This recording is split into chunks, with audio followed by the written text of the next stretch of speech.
তোর হাফিজ হুজুর ছিল পাকিস্তানি রাজাকার, তোর শাইখুল হাদিস ছিল পাকিস্তানি রাজাকার, তোর মুফতি আমিনী ছিল পাকিস্তানি রাজাকার। বাংলাদেশের আকাবির উলামায়ে কেরামের নাম ধরে ধরে বলতো তারা পাকিস্তানি রাজাকার ছিল। আমি জিজ্ঞেস করতে চাই, আজ পর্যন্ত বাংলাদেশের বিএনপি বলেন, বাংলাদেশের জামাত বলেন, বাংলাদেশের যত রাজনৈতিক দল আছে, আপামর জনসাধারণ সকলকে জিজ্ঞেস করতে চাই এবং খোদার কসম করে বলতে চাই, 54 বছরের ভিতরে বাংলাদেশের কোন একজন আলেম, একজন মৌলবী পাকিস্তানের পক্ষে একটা শব্দ উচ্চারণ করে নাই। কোনদিন বক্তৃতায় পাকিস্তানের কথা বলেছি আমরা? কোনদিন কোন মসজিদের ইমাম মিম্বরে বসে শুক্রবারে পাকিস্তানের পক্ষে কোন একটা শব্দ উচ্চারণ করেছেন? রাস্তায় করেন করছে কোনদিন? পাকিস্তানের সঙ্গে আমাদের কোনো বাড়তি সম্পর্ক? আমরা পাকিস্তানের কোনদিন দালালি করেছি? দালালি করি নাই। বরং তোমরা বক্তৃতায় দাঁড়ায় বলছো ভারতের সাথে আমাদের স্বামী স্ত্রীর সম্পর্ক। এই মাত্র কইছে স্বামী স্ত্রীর সম্পর্ক, আপনারা কি বুঝছেন জানি না। আমি বুঝছি যে আমরা মেয়েটা আসলে প্রেম করে নিয়েছি। এখন এই যে প্রেম, যে যখন বাবা যখন ভাই বোনে যখন প্রেম করে তখন ভাই কি করে, মেয়ে যখন প্রেম করে বাবা কি করে, বাবা তখন ভাই তখন প্রেম থেকে ফিরে যেতে চায়। সাবধান, সে যেন চিঠিপত্র লিখতে না পারে। সাবধান, সে যেন যোগাযোগ করতে না পারে। সাবধান, মোবাইল যেন করতে না পারে। সাবধান, কথাবার্তার জন্য বলতে না পারে। ব্যক্তি দিও না, জনের কাছে যেন আসতে পারে দিও না। আমরাও কিন্তু এরকম করছি।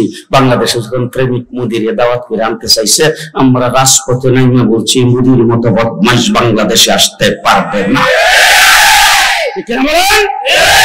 বাধা দেওয়ার পরে শেষ পর্যন্ত দেখলাম কি যে ইমন প্রেম লাগাইছে, আমরা মেয়েটা এই বেগে গেছে।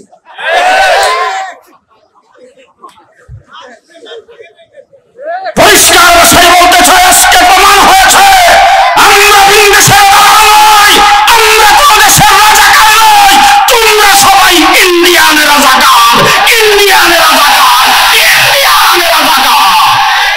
ভারতের দালালেরা, ভারতের গোলামেরা, খুনি হাসিনার দালালেরা, গোলামের হক্কানি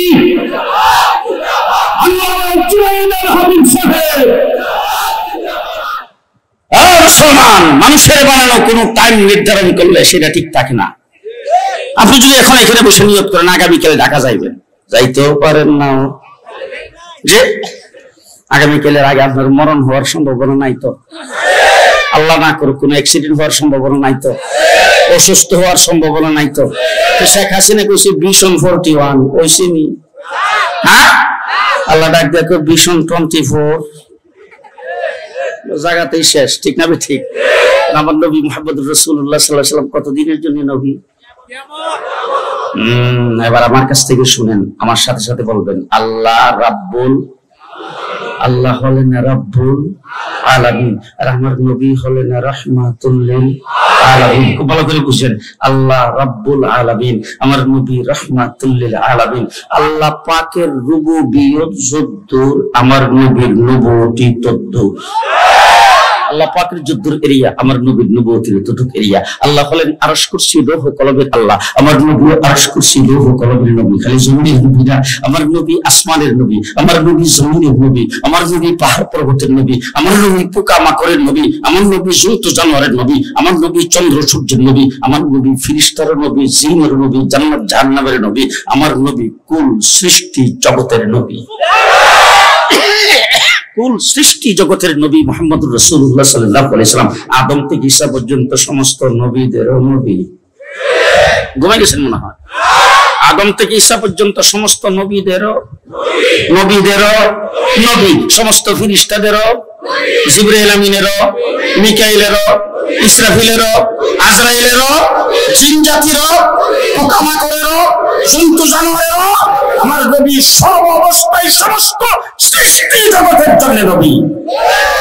অতীতে নবী পৃথিবীতে আগমন করেছেন, নবী চলে গেছে, নবীর মুজিজা চলে গেছে, নবীর কিতাব চলে গেছে। আমার নবী চলে গেছেন আজকে 1450 বছর। কোরআন শরীফ বোধহয় অর্ধেক আছে এখন, আছে কোনো কিছুর কোনো পরিবর্তন, কোনো বেশ কম আসতে কয়ে। রাসূলুল্লাহ সাল্লাল্লাহু আলাইহি ওয়াসাল্লামের সময়ে উজুর ফরজ ছিল 41টা, এখন রয়েছে 4টা। হুজুর আকরাম সাল্লাল্লাহু আলাইহি ওয়াসাল্লামের সময় উজুর ফরজ 41টা আছে, এখন 4টা রয়েছে। কাটতে কাটতে কথা কয় না? গোসলের ফরজ রাসূলের সময় ছিল 21টা, এখন 3টা আছে। হুজুরের সময় কয়টা ছিল? আবু বকর সিদ্দিকের সময়। আবু বকর সিদ্দিক মসজিদে যাইতো কোন ফাও দিয়া? ডাইন ফাও দিয়া। আবু বকর সিদ্দিক যাইতো বাথরুমে কোন ফাও দিয়া? বাম ফাও দিয়া। এখন বোধ আমরা 2 ফাও একসাথে দিয়া যায়। জি, মুহাম্মদুর রাসূলুল্লাহ সাল্লাল্লাহু আলাইহি ওয়াসাল্লাম যেই দিন আল্লাহ পাকের পক্ষ থেকে নিয়ে এসেছেন, যেই দিন উম্মতের কাছে রেখে গেছেন, সেই দিন এখন পর্যন্ত আপনার চাইতে আপনার ছোট সুন্নাত এখনো আছে কিয়ামত পর্যন্ত। কোন পরিবর্তন হবে?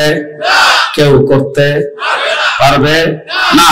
তো মুহাম্মদুর রাসূলুল্লাহ সাল্লাল্লাহু আলাইহি ওয়াসাল্লামের উম্মত খুশি না বেজার? খুশি না বেজার? অন্যান্য নবী আর আমাদের নবীর মধ্যে পার্থক্যটা কি আরেকটু ভালো করে বলতে চাই। যত নবী পৃথিবীতে আগমন করেছেন, সমস্ত নবীকে আল্লাহ পাক নবুয়ত প্রমাণের জন্য মুজিজা দান করেছেন। কোন নবীকে মুজিজা দিয়েছেন একটা,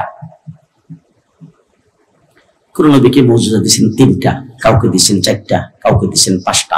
বুজুর্গানে তিনি লিখছেন, আদম থেকে ঈসা পর্যন্ত যত নবী পৃথিবীতে আগমন করেছে, সমস্ত নবী, তাহলে প্রত্যেক নবীর ভাগে 3টা করে পড়বে।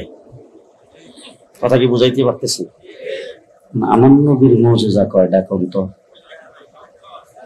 যে মুহাম্মদুর রাসূলুল্লাহ সাল্লাল্লাহু আলাইহি ওয়াসাল্লামকে আল্লাহ পাক বলেছেন, ও আমার হাবিব, আপনার মুজিজার কোনো সীমা রেখা নাই।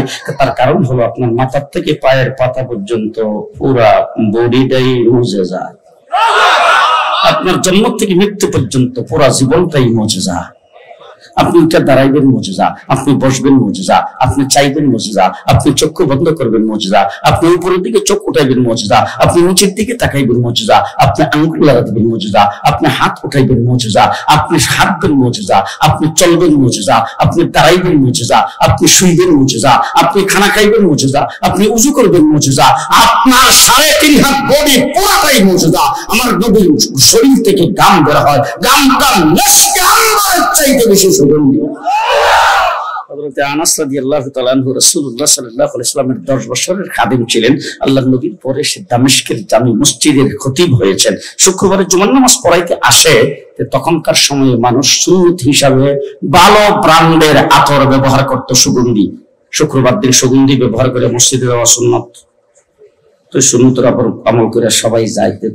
খতিব সাহেব যখন মসজিদে ঢুকার সাথে সাথে যে যত সুগন্ধি ব্যবহার করছিল সব শেষ।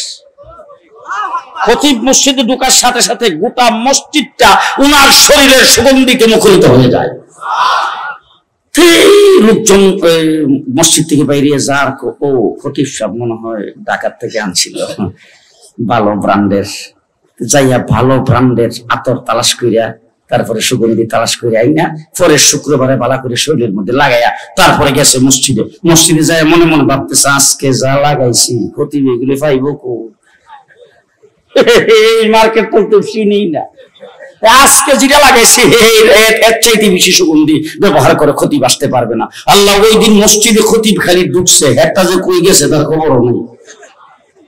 এরকম 2-3 শুক্রবার দেখার পরে হঠাৎ করে একদিন খতিব সাহেবকে ডাকতে জিজ্ঞেস করে, খতিব সাহেব, যত ব্র্যান্ডের সুগন্ধি আর ব্র্যান্ডের আতর আছে সব শেষ করে ফেললাম, লক্ষ লক্ষ মানে টাকা পয়সা খরচ করে আতর ব্যবহার করে তারপরে মসজিদে আসলাম, আপনারটাকে ফেল করতে পারি নাই। আপনি মসজিদে ঢোকার সাথে সাথে আমাদের সুগন্ধি কোথায় চলে যায় ঠিক নাই, আপনার শরীর থেকে সুগন্ধি বের হয়ে গোটা মসজিদ মুখরিত করে। আপনি এত সুগন্ধযুক্ত আতর কই পাইলেন? কোন দেশের থেকে আনছেন? কোথা থেকে পাইলেন? কোন ব্র্যান্ডের সেটা জানতে চাই। যখন এই কথা বলছেন খতিব সাহেব বলেন, আসলে আমি কোন ব্র্যান্ডের আতর ব্যবহার করি না, কোন মার্কেট থেকে কোনো আতর কিনি নাই। আল্লাহর নবী 10 বছরের খাদেম ছিলাম। হুজুর আকরাম সাল্লাল্লাহু আলাইহি ওয়াসাল্লাম যখন গামতেন, হুজুরের গামটা সংগ্রহ করে শিশির মধ্যে ঢুকায় রেখে দিছি, জুমার নামাজ পড়তে আসার সময় সেটা ব্যবহার করে আসি। মুহাম্মদুর রাসূলুল্লাহ সাল্লাল্লাহু আলাইহি ওয়াসাল্লাম, আহা হা হা হা, শান কি বুঝাবো আপনাদেরকে। রাসূলুল্লাহ সাল্লাল্লাহু আলাইহি ওয়াসাল্লামকে আল্লাহ পাক মুজিজা দান করেছেন এবং সমস্ত সৃষ্টি জগতের নবী। হুজুর আকরাম সাল্লাল্লাহু আলাইহি ওয়াসাল্লামকে আবু জাহেল এসে বলতেছেন, ভাতিজা, ওই যে গাছটা, এই গাছটা যদি তোমার নবুয়তির সাক্ষী দেয়, মনে করবো তুমি নবী, আল্লাহর নবী। এভাবে হাত দিয়ে ইশারা দিছে, গাছটা সোজা হয়ে মানুষের মতো চলতে চলতে হুজুরের পায়ের কাছে এসে কালিমা পড়তে পড়তে জায়গায় চলে গেছে।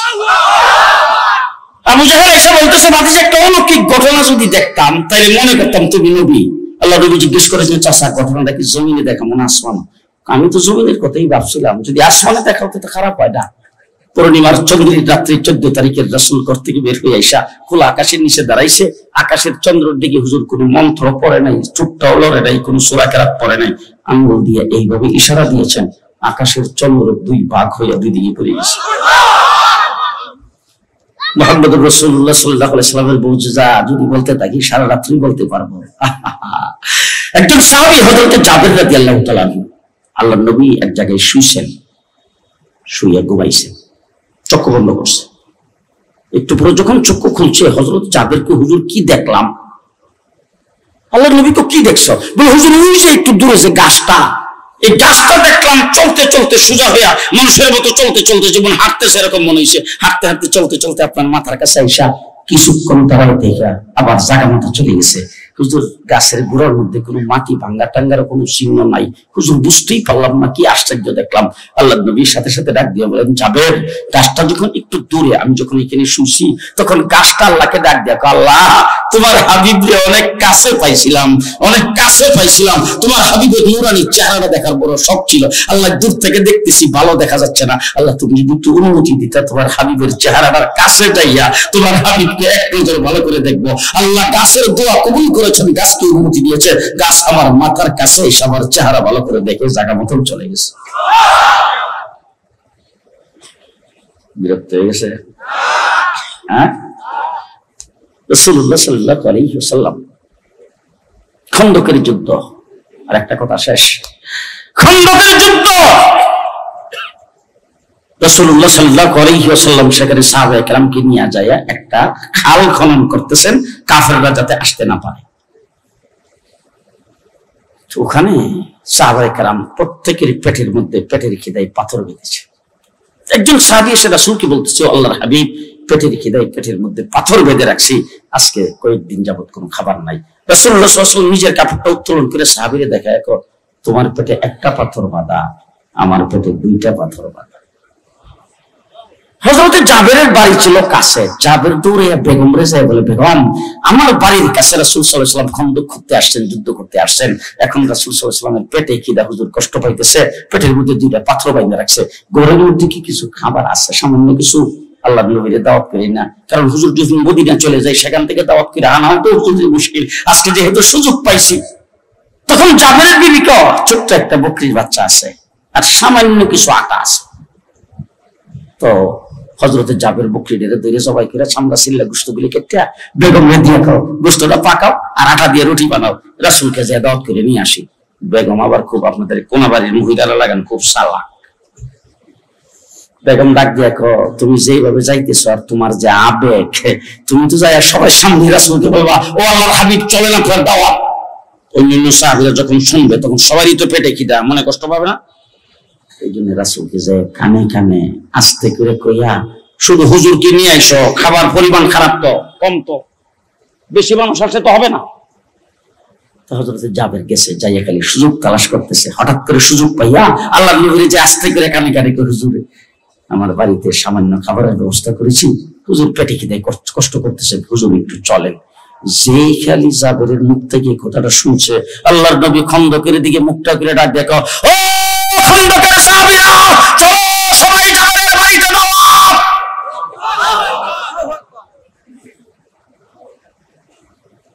জাবেরের হুঁশ নাই। আল্লাহর নবীর পেছনে সাহাবীরা সবাই কাতার বেঁধে রওনা হইছে। জাবের দৌড়াইয়া বেগম রে যায় ডাক দেখো, বেগম, জানলার পর্দাটা সরাইয়া দেখ, অবস্থা খারাপ। বেগম ডাক দিয়ে, কি হয়েছে? বলে, আল্লাহর নবী সমস্ত সাহাবীকে দাওয়াত করে সবাইকে নিয়ে আমার বাড়িতে আসতেছেন। খাবার পরিমাণ হুজুরকে বুঝাইয়া বলছিলা? বলে, হ্যাঁ, আমি যেইভাবে দাওয়াত দেওয়ার কথা বলছিলাম সেইভাবে দাওয়াত দিছিলাম। বলে, হ্যাঁ, তুমি যেভাবে দাওয়াত দিচ্ছ সেইভাবে বলছি, আর খাবার পরিমাণ অল্প সেটাও বলছি। বলে, তারপরে কি করছে? বলে, তারপরে হুজুর আমাকে কিছু জিগাইবার প্রয়োজন মনে করে নাই, আল্লাহর নবী নিজের থেকেই সবাইকে দাওয়াত দিয়ে দিছে। বেগমের ঈমান এত শক্ত, বেগম ডাক দেখো, দাওয়াত দিছি উনি, তোমার এত চিন্তা কিসের? আরে বাবা এত জোরে সুবহানাল্লাহ কি রাস্তার মানুষ শুনবে? রাস্তা দাও, দাওয়াত দিছে উনি, তোমার এত চিন্তা কিসের? রাস্তা দাও, যিনি দাওয়াত দিছে তিনি তো ব্যবস্থা করবে। আল্লাহ নবী বাড়ির ভিতর ঢুকে বুঝে ফেলছেন জাবের যে চিন্তা করতেছে। আল্লাহ নবী জাবেরকে ডাক দিয়ে বলে, জাবের পাক হইতেছে কোথায়? পাকের ঘরে আমাকে নিয়ে যাও। রাসূলুল্লাহ সাল্লাল্লাহু আলাইহি ওয়াসাল্লাম পাকের ঘরে যায় বলছেন, জাবের গোশতের আর রুটির মধ্যে ডাকনা দিয়ে রাখো, ডাকনাটাকে উঠাইবা না, পরিবেশন আমি করব। আল্লাহ নবী সাহাবায়ে কেরামের দিকে মুখ করে ডাক দিয়ে বলেন, সাহাবীরা 10 জন করে আসো। 10 জন করে কাতার বেঁধে আসতেছে। রাসূল 3টা করে রুটি পরিমাণ মতো গোশত দিতে শুরু করেছেন। খন্দকের 2 থেকে 2500 সাহাবী সকলে পেট ভরে খাওয়ার পরে তাকায় দেখে একটা রুটিও হবে নাই, এক টুকরা গোশত।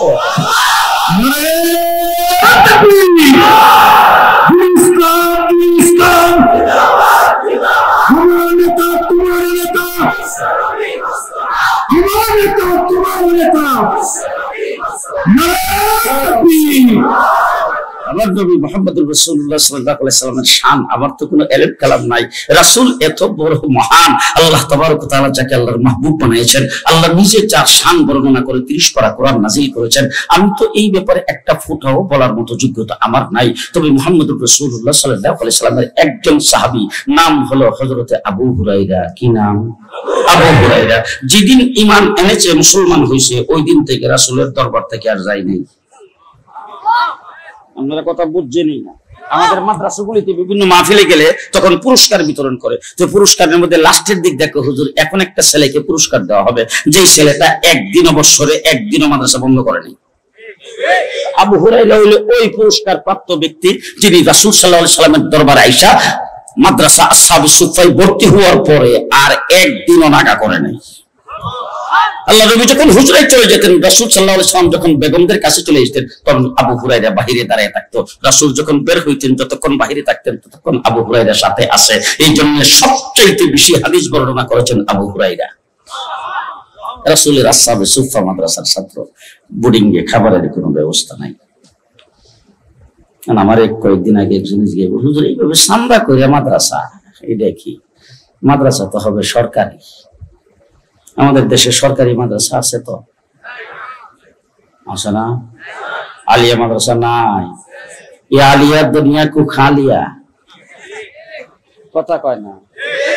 আমাদের ব্রাহ্মণবাড়িয়া, আমার যে এলাকা, সেই এলাকার এমপি ছিল একজন লোক, নাম হইল আরম উবাইদুল মুক্তাদির। আমার মনে হয় এর আমি অনেক সময় বলতাম, আল্লাহ যদি হেরেই পাঠাইলো তো ইবলিস রে পাঠাইলো কোন কাম? আল্লাহ উবাইদুল মুক্তাদির যখন বানাইলো তো ইবলিস রে পাঠাইবার কোনো দরকার ছিল না। আলিয়া মাদ্রাসায় পড়ছে।